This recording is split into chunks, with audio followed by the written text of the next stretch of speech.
جو کاتب کن ہو وہ قلم آج عطا کر، لکھنے کے لیے بھیج دے خود سر و کوثر، جبریل کے پر بخش دے کاغذ کی جگہ پر، حصہ تیرا ہو جائے گا۔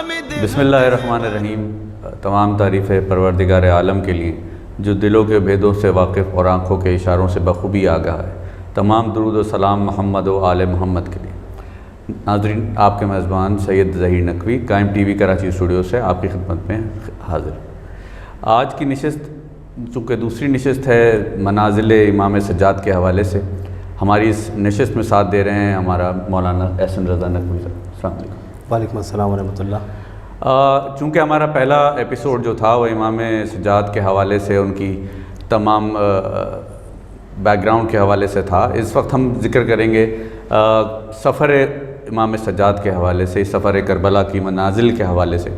جو سفر 60 ہجری کو شروع ہوا مدینے سے، اس میں امام سجاد کے حوالے سے جو ان کی کردار رہا، اس کے حوالے سے ہم اس پہ گفتگو کریں گے۔ تو مولانا صاحب، اس پہ آپ تھوڑی سی روشنی ڈالیں کہ امام سجاد کا کردار اس سفر کے آغاز سے لے کے جو شروع ہوا، چونکہ یہ پورا سفر کربلا جو ہے وہ بی بی زینب اور امام سجاد نے اس کو کور دیا اور اس کو دنیا کے سامنے پروپیگیٹ کیا۔ تو اس سفر کے آغاز کی جو منازل ہیں اور امام سجاد کا جو کردار ہے، اس پہ تھوڑی ذرا روشنی ڈالیں ناظرین کے لیے۔ بسم اللہ الرحمن الرحیم۔ بہت شکریہ ظہیر بھائی آپ کا اور قائم ٹی وی کینیڈا کا، کراچی اسٹوڈیوز کا، کہ آپ نے ایک مرتبہ پھر ہمیں دعوت دی اور ائمہ علیہم السلام میں سے چوتھے امام سجاد علی بن حسین زین العابدین علیہ الصلوۃ والسلام کے حوالے سے پروگرام پر گفتگو کے لیے موقع فراہم کیا۔ میں آپ کا تہہ دل سے ممنون و مشکور ہوں۔ جہاں تک آپ کے سوال کا تعلق ہے، تو عموماً ہم یہ سمجھتے ہیں کہ امام سجاد کا جو سفر شروع ہوا، پہلے تو یہ سمجھ لیجیے کہ سفر سے مراد کیا ہے اور سفر کس عنوان کے لیے کیا جاتا ہے، کن عناوین کے تحت کیا جاتا ہے۔ دیکھیے، اگر ہم دیکھیں تاریخ اسلام میں، تو تاریخ آدمیت میں بھی اگر ہم دیکھیں تو پہلا سفر تو حضرت آدم علیہ السلام نے کیا۔ اس کے بعد اگر ہم دیکھیں تو حضرت ابراہیم علیہ السلام نے سفر کیا، اپنی پہلی بیوی کو چھوڑ کے دوسری بیوی کے ساتھ گئے، پھر واپس آئے اور سارے کے سارے معاملات سب کے ذہنوں میں ہیں۔ پھر اس کے بعد سفر جناب موسیٰ کا سفر تھا، حضرت خضر کے ساتھ پورا سفر، وہ پورا سفر ہے، باقاعدہ واقعات ہیں۔ اور پھر فرعون کے لشکر سے جو ہے وہ بھاگ کے جناب موسیٰ علیہ الصلوۃ والسلام پہنچے حضرت شعیب کے پاس، وہ سارے واقعات ہیں۔ پھر اس کے بعد سفر اگر ہم دیکھیں تو نبی کریم کے زمانے میں بھی سفر ہمیں ملتے ہیں کہ نبی کریم کے صحابہ حبشہ کی طرف جو ہجرتیں کر کے گئے، سفر کر کے گئے۔ پھر خود نبی کریم کی ہجرت اور سفر جو کہ مکے سے مدینے کی جانب تھا، مولا کائنات کا سفر، صحابہ کا سفر، ان سب اس کے پیچھے بھی فلسفے ہیں، حکمتیں ہیں۔ اس کے بعد جو جس سفر کی ہم بات کر رہے ہیں وہ میل کھاتا ہے، وہ ملا ہوا ہے امام حسین علیہ السلام سے، کہ آپ نے 28 رجب کو مدینہ چھوڑا اور پھر ظاہر 10 محرم کو امام حسین کی شہادت ہوئی۔ ہم یہ سمجھتے ہیں کہ امام سجاد کا سفر جو شروع ہوا ہے، نارملی جو عموماً ایک پرسپیکٹو ہے وہ یہ ہے کہ امام سجاد کا سفر شروع ہوا 10 محرم کے بعد سے۔ تو کہتے ہیں جی نہیں، ایسا نہیں ہے۔ امام سجاد کا سفر بھی اسی دن سے شروع ہوا ہے جس دن سے امام حسین کا سفر شروع ہوا ہے۔ امام سجاد کا سفر بھی اس دن سے شروع ہوا ہے جس دن سے جناب زینب کبریٰ کا سفر شروع ہوا ہے۔ تو 28 رجب 60 ہجری، جیسے کہ آپ نے مقدمے میں بیان کیا کہ 60 ہجری کو سے یہ سفر شروع ہوا 28 رجب، اور مدینے سے چلے، سفر ابھی شروع ہو گیا، اور 3 شعبان کو اپنے یوم ولادت کے دن امام حسین پہنچے مکے، تو ساتھ میں امام سجاد بھی موجود ہیں۔ پھر اس کے بعد اگر بات آگے بڑھائیں تو شوال کے بعد، شعبان کے بعد پورا شعبان، پھر رمضان، پھر شوال، پھر ذی القعدہ اور پھر ذی الحج کے 9 دن، یہ تقریباً 4.5 پونے 5 مہینے سفر ہی کی کیفیت رہی، ٹھیک ہے، مکے میں قیام کیا۔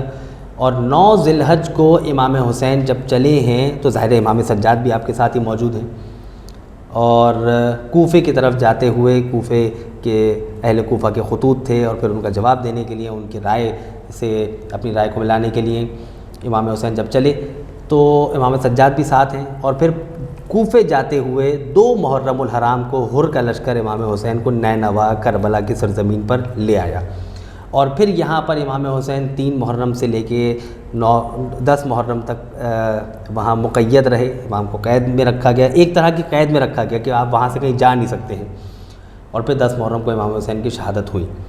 اب شہادت کے بعد چونکہ سفر امام حسین تو جاری تھا اور امام سجاد کا سفر بھی جاری تھا، امام حسین کا سفر اور 72 شہداء کا سفر کربلا کے میدان میں ختم ہوا. بے شک.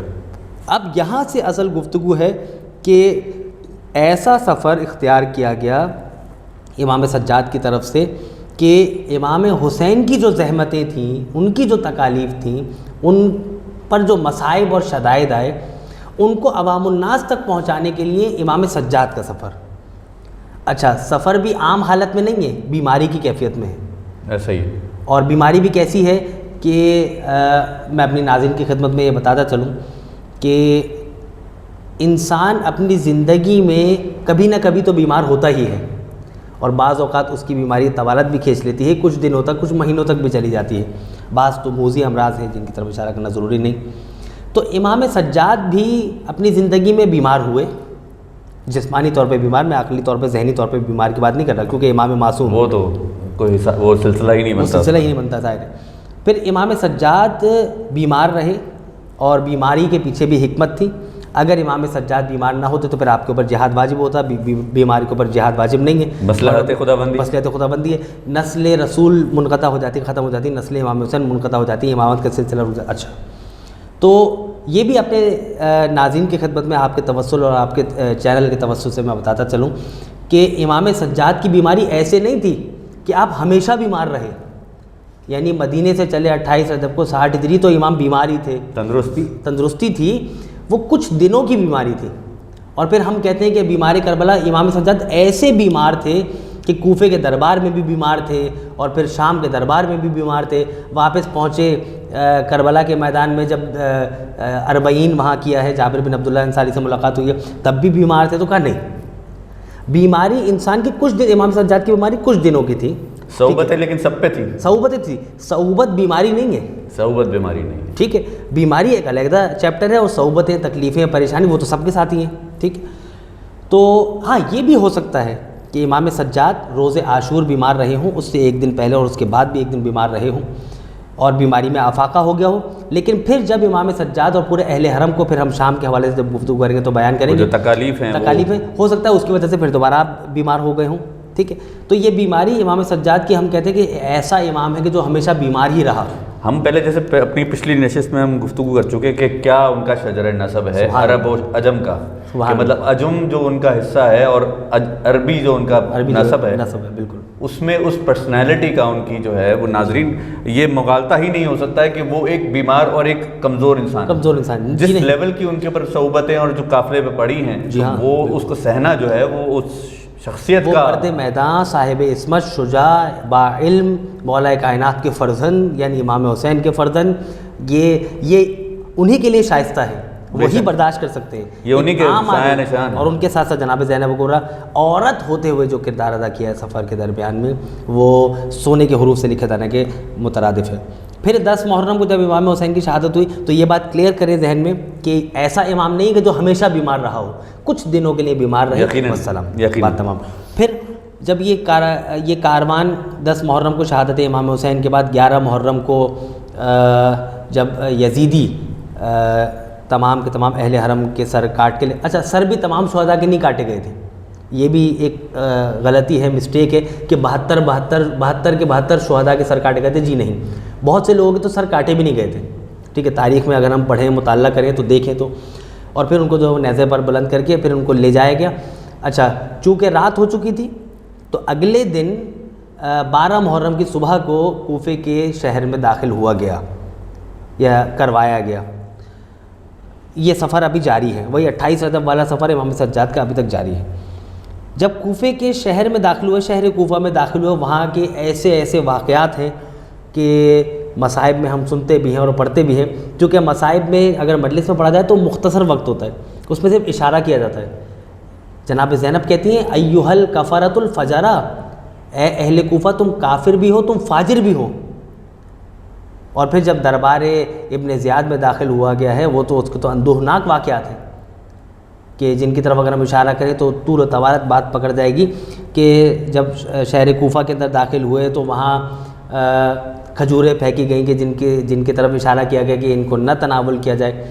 امام سجاد ہر موقع پہ ساتھ ہیں، اور کس طرح سے ساتھ ہیں؟ ہاتھوں میں ہتھکڑیاں ہیں، پاؤں میں بیڑیاں ہیں، گلے میں توقے خاردار ہیں، ٹھیک ہے، اور آپ کو بے کجاوہ اونٹوں پر بٹھایا گیا ہے۔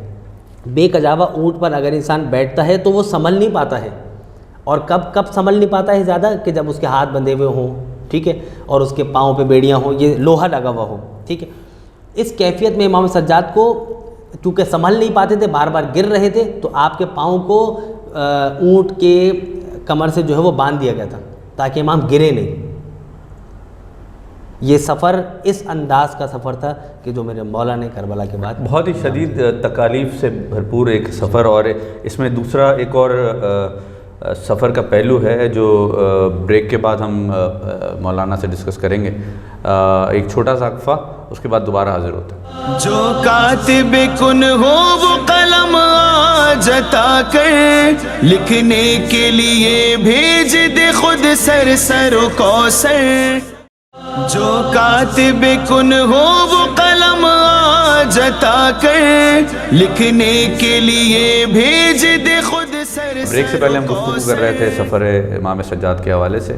علامہ صاحب، یہ جو کوفے میں ابھی ذکر ہوا جہاد کا اور واقعہ کربلا کے 10 دن کا، امام سجاد کی منازل میں یہ کہنا کیا صحیح نہیں ہوگا کہ رسول کی حدیث کی روشنی میں کہ جہاد بالنفس افضل ہے جہاد بالسیف کے؟ جی، وہ جہاد جو 10 محرم کو ختم ہو گیا اور مشکلات 72 شہداء کی ختم ہو گئیں 10 محرم کو، لیکن جو جہاد بالنفس امام سجاد نے کیا کہ اپنی پھوپھی اور بہنوں کو اور خاندان کو، خانوادے کو جو ہے بے پردہ اور ان حالات میں دیکھنا اور اپنے نفس پہ قابو رکھنا کہ جہاں پہ انہیں جلال بھی نہ آئے، اور اس منازل کو بھی احسن طریقے سے عبور کریں، تو اس موضوع اس حوالے سے بھی ذرا کچھ روشنی ڈالیں ناظرین کے لیے کہ یہ جہاد سیف جو امام سجاد نے ان منازل میں کیا، اس پہ کیا؟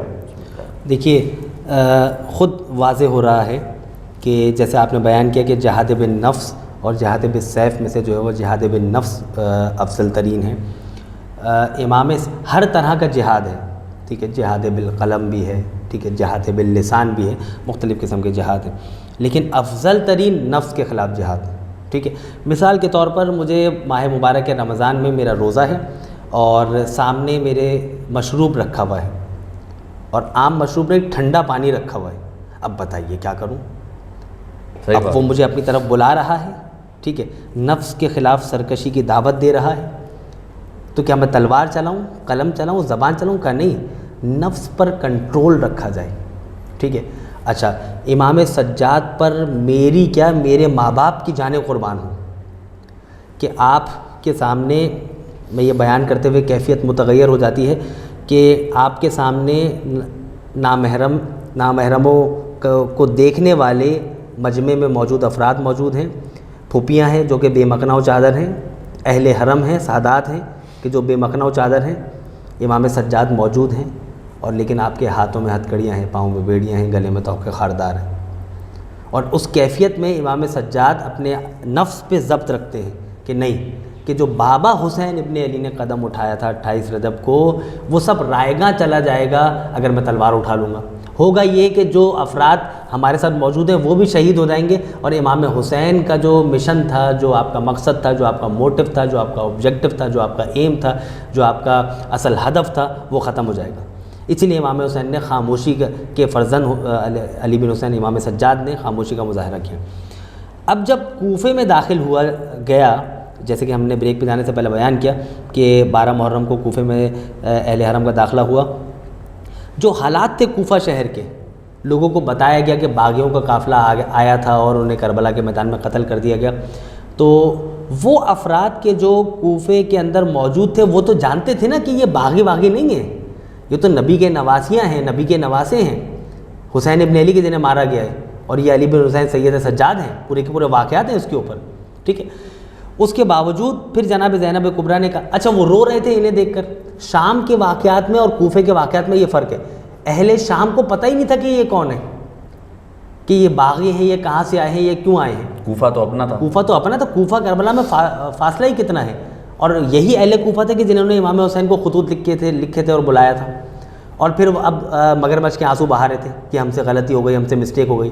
جناب زینب کبریٰ کی عظمت ہے, آپ نے خطبے دیے ہیں وہاں پہ, لوگوں سے مخاطب ہوئی ہیں اور تلخ کلامی ہوئی ہے. تلخ کلامی کے بعد پھر امام سجاد نے کہا ہے کہ پھوپھی اماں آپ خاموش رہیں, مجھے معلوم ہے کہ آپ انتی عالمۃ غیر معلمۃ, آپ عالمہ غیر معلمہ ہیں, آپ کی بڑی فضیلت ہے, آپ کی قدر و منزلت ہے.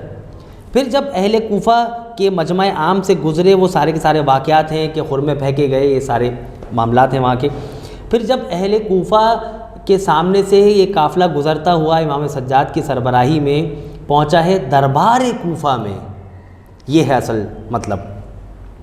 دربار کوفہ میں عبید اللہ ابن زیاد کہ جس کے حکم پر عمر ابن سعد نے امام حسین کو محصور کیا, اور ظاہر ہے یہ عبید اللہ ابن زیاد کا اپنا حکم نہیں تھا کہ اس نے اپنی عقل کے مطابق فیصلہ کیا کہ امام حسین کو شہید کیا جائے. یہ یزید کی طرف سے حکم آیا تھا کہ جب بعد میں یزید نے کہا تھا نا کہ لعنت کرے اللہ عبید اللہ ابن زیاد کے اوپر کہ اس نے اپنی طرف سے امام حسین کو قتل کر دیا, کہا نہیں, ابن زیاد نے اپنی عقل کے مطابق امام حسین کو شہید نہیں کیا, بلکہ اس کو حکم یزید کی طرف سے آیا تھا. تو اب جب دربار کوفہ میں داخل ہوئے تو وہاں عبداللہ بن عفیف ازدی, انہوں نے جب یہ سارے معاملات دیکھے, اہل حرم کو دیکھا تو احتجاج کیا. اور پھر قبیلہ ازد کے لوگ یعنی ابن زیاد عبداللہ بن عفیف ازدی کو قتل کرنے کے لیے اٹھا, لیکن پھر چونکہ قبیلہ ازد کے لوگ انہیں بچا کر لے گئے اور وہ سارے معاملات طے ہو گئے, ورنہ وہ بھی شہید ہو جاتے. اور پھر سر امام حسین وہاں موجود تھا ابن زیاد کے پاس, اور جب سر اٹھایا ابن زیاد نے تو جناب زینب کبریٰ سیدہ سجاد موجود ہیں, دیکھا اور کہا کہ یہ بی بی کون ہے, تو کوئی جواب نہیں دیا جناب زینب نے. کہا پھر دوبارہ پوچھا یہ بی بی کون ہے, کہا کہ کوئی جواب نہیں آیا سامنے سے. تیسری مرتبہ پوچھا, کہا کہ میں بار بار اس بی بی کا نام پوچھ رہا ہوں, یہ مجھے جواب کیوں نہیں دے رہی ہے, یعنی مجھ عبید اللہ ابن زیاد کو جواب کیوں نہیں دے رہی ہے. دیکھیں علی کی بیٹی ہے نا. اور پھر جملہ بھی ہے علی کی, ایک شاعر نے کیا خوب کہا ہے کہ جناب زینب کبریٰ جو خطبہ دے کر آئی ہیں کوفہ میں, کہ خطبے بھی دیے ہیں تو لہجے میں علی کے, خطبے بھی دیے ہیں تو لہجے میں علی کے, زینب کی تو آواز بھی بے پردہ نہیں ہے. کیا کہنے, اور بالکل صحیح ہے, زینب کی آواز بھی مولا کائنات کی زبان میں. جب خطبے دے رہی تھی نا زینب کبریٰ کوفے کے دربار میں, کوفے کے بازار میں اور شام میں, تو لوگ یہ کہہ رہے تھے کہ یہ مولا کائنات علی ابن ابی طالب کہاں سے آ گئے. ان کا لہجہ تو ہم نے سنا تھا 20 سال پہلے, 22 سال پہلے, 36 ہجری میں, 37 ہجری میں کوفے میں. یہ کہا کہ یہ علی کی بیٹی ہیں. اچھا, اب دربار میں جب داخل ہوا گیا تو کہا کہ یہ کون ہے, تو جناب فضہ نے کہا کہ یہ زینب بنت علی و فاطمہ ہے. ٹھیک ہے, تو کہا کہ ابن زیاد نے کہا کہ اللہ بھلا کرے کہ اللہ نے تم لوگوں کو رسوا کیا, نعوذ باللہ من, ذلیل کیا. تو جناب بی بی نے کہا کہ وَتُ عِزُّ مَن تَشَاءُ وَتُ ذِلُّ مَن تَشَاءُ, عزت اور ذلت دینا تمہارے بس کی بات نہیں ہے, یہ اللہ کا کام ہے. اور پھر جب بات آگے بڑھی تو کہا کہ یہ شخص کون ہے, امام سجاد کی طرف اشارہ کیا, تو کہا کہ علی بن حسین میرا نام ہے امام سجاد نے. تو ابن زیاد نے کہا کہ علی بن حسین کو خدا نے کربلا میں قتل نہیں کر دیا. تو امام سجاد نے کہا, اب دیکھیں یہ ہے تکلیف دہ مرحلہ, لیکن امام سجاد نے بردباری سے جواب دیا. کہا کہ نہیں, میرا ایک بھائی تھا اس کا نام بھی علی بن حسین تھا, یعنی جناب علی اکبر. علی بن حسین ان کا بھی نام تھا, جناب علی اصغر کا بھی نام علی بن حسین, 3 بیٹوں کا نام علی تھا. جناب علی اصغر کا نام تو خود عبداللہ ہے. کہا کہ میرا ایک بھائی تھا کہ جس کا نام علی تھا, علی بن حسین, انہیں لوگوں نے قتل کر دیا. تو اب دیکھیں یزید کی طرف سے نمائندہ عبید اللہ ابن زیاد اس کے جملے کو کیسے کریکٹ کیا. کہا کہ اللہ نے قتل کیا, کہا نہیں, اسے لوگوں نے, ظالموں نے قتل کر دیا. تو کہا کہ نہیں, اسے اللہ نے قتل کیا ہے. اب امام سجاد کا جملہ اپنی طرف سے نہیں تھا, قرآن کی آیت تھی کہ اللہ یتوفی الانفس حین موتہا, اللہ بندے کی روح قبض کرتا ہے جب اسے موت دیتا ہے. تو زندگی اور موت اللہ کے ہاتھ میں ہے. وہ گھبرا گیا ابن زیاد, کہا کہ یہ میرے سوال کے اوپر مجھے جواب دیتا ہے, اس کو قتل کرو. جناب زینب کبریٰ سامنے آ گئے. اب جناب سید سجاد کا خطبہ ہے کہ جس کے 2-3 جملے میں تبرکاً پیش کر دیتا ہوں. خطبے کا مطلب کیا ہے؟ ہم تقاریر میں بھی یہی کہتے ہیں کہ سب سے پہلے بسم اللہ الرحمن الرحیم ہوتی ہے, حمد و ستائش ہوتی ہے خداوند متعال کی, نبی کریم پر درود و سلام ہوتے ہیں, اس کے بعد پھر آیت ہوتی ہے, کوئی حدیث ہوتی ہے, یا پھر اصل مطلب ہوتا ہے جو بیان کیا جاتا ہے. خطبے میں امام سجاد نے پہلے خداوند متعال کی حمد و ثنا بیان کی, پھر اپنا تعارف کروایا. اچھا یہ بات ذہن میں رکھیں کہ کوفے کے دربار کے حالات مختلف تھے, شام کے دربار کے حالات مختلف تھے, ٹھیک ہے.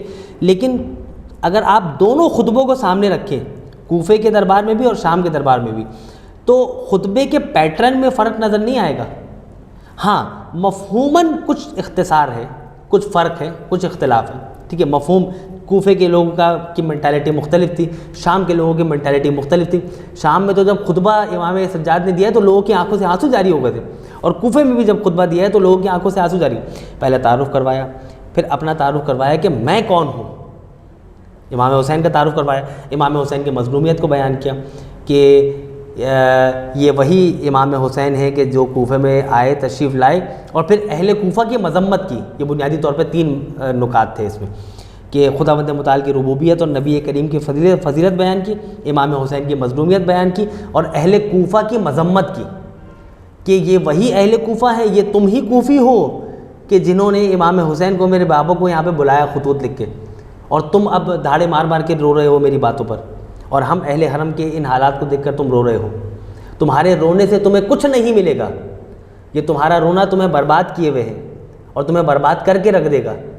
تم وہ ہو کہ جو رنگ فوراً بدل لیتے ہو, اور یہ وہی کوفی ہیں کہ جو 36 ہجری میں مولا کائنات کا ساتھ دیتے ہیں, اور 38 ہجری میں صفین کے میدان میں امام حسین کے والد مولا کائنات کو چھوڑ کے چلے جاتے ہیں.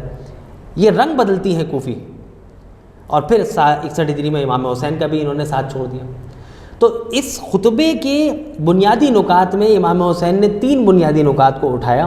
امام حسین کی مظلومیت کو طول و طوالت کے ساتھ بیان کیا کہ میرے بابا کی مظلومیت تھی. آپ نے جارحانہ اقدام نہیں کیا یزید کے خلاف, بلکہ آپ کا اقدام ایک مظلومانہ اقدام تھا. آپ بیویوں کے ساتھ آئے, خواتین کے ساتھ آئے تھے, اہل حرم کے ساتھ آئے تھے. یہ سارے کے سارے جب امام سجاد نے نکات بیان کیے ہیں تو وہاں موجود افراد بیٹھ کے گریہ کر رہے تھے, رو رہے تھے. اگرچہ کہ ان کا صحیح بات, اگرچہ کہ ان کا رونا 2 نمبری رونا تھا, فی الوقت کا رونا تھا. گھر جا کے انہیں ویسے بھی آرام کرنا تھا, کیونکہ اگر وہ چاہتے تو پہلے امام حسین کی صدائے استغاثہ پر لبیک کہتے, حل من ناصر ینصرنا حل من مغیث یغیثنا پر پہلے لبیک کہتے. لیکن اس وقت تلواروں سے اور ابن زیاد کی تلوار سے اپنے آپ کو محفوظ کر کے بیٹھے رہے اور امام حسین کی مدد نہیں کی. ناظرین, یہ گفتگو ہماری جاری ہے اور اس میں مختلف پہلو ہیں. اس میں بڑی 2 چیزیں آپ سے مختصراً. ایک بڑی خوبصورت جملہ ایک مجلس میں ایک علامہ صاحب نے بیان فرمایا تھا کہ ابھی جیسے ذکر ہو رہا تھا کربلا میں کہ حسین سے جنگ جو ہوئی, انہوں نے کہا حسین سے جنگ کی گئی, حسین نے جنگ کی نہیں. جی ہاں, حسین سے جنگ کی گئی. اور وہ جو کہتے ہیں جب امام حسن نے سلو کر لی, امام حسن نے سلو نہیں کی, امام حسن سے سلو کی گئی. حسن سے سلو کی گئی اور حسین سے جنگ کی گئی.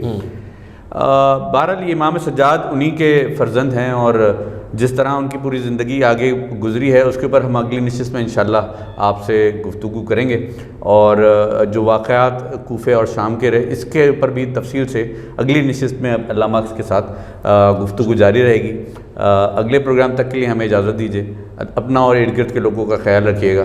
جو کاتب کن ہو وہ قلم جتا کر لکھنے کے لیے بھیج دے خود سر و کوثر. جبریل کے پر بخش دے کاغذ کی جگہ پر, حصہ تیرا ہو جائے گا مدحت میں برا.